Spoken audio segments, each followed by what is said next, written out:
Yes, Ma'am Jo. Adjudita Dicap.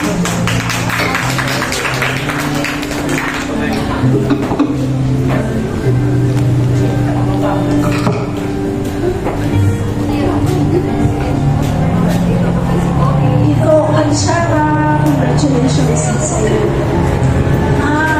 Happy din ako na maka-witness sa kadako sa Ginoo sa inyo ang Yesu ng adlaw.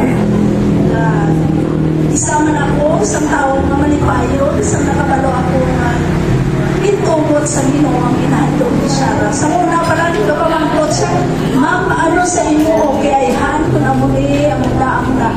So ako nang ginapray sa Ginoo, tawid si Shara sa kaalam na ma-discern niya kung anong galing yung kapubutin sa ilang ito.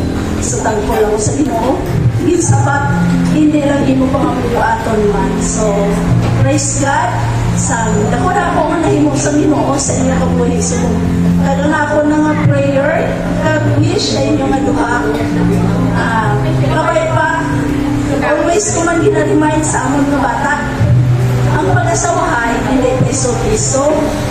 Hindi ko sila maisog ka, daog ka. Ako always kinahambal sa bata ko. Ang pag-asawahay, hindi sa paisog-isog, pag-insindihanay, paghangpanay, kag pagpasensya. Ang munang dako nga faktor ng inyo pag-asawahay, maging malino. So, sabay pa sa inyo nga duha, i-apply ninyo, nabinagin ang mga pulong sa Ginoo nga nabatian ninyo. Kaya among gitna ang dako nga faktor nga mag-hold sa inyo ang pulong sa Ginoo ara sa heart. So, kipo, prayer ko nga mag-grow ikaw spiritually. Magkilala mo si Jesus kung sino sa inyong amoy. Nagkabay pa, buligan nyo siya sige po magtubo sa spiritually. Kagkamo nga doon ang mag-lead kayo nga mag-grow ka na. Mga mapusalan sa paglalakay sa inyo. So, congratulations.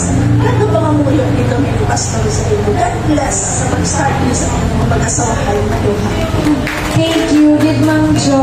My future Nina. Joke lang. Sige,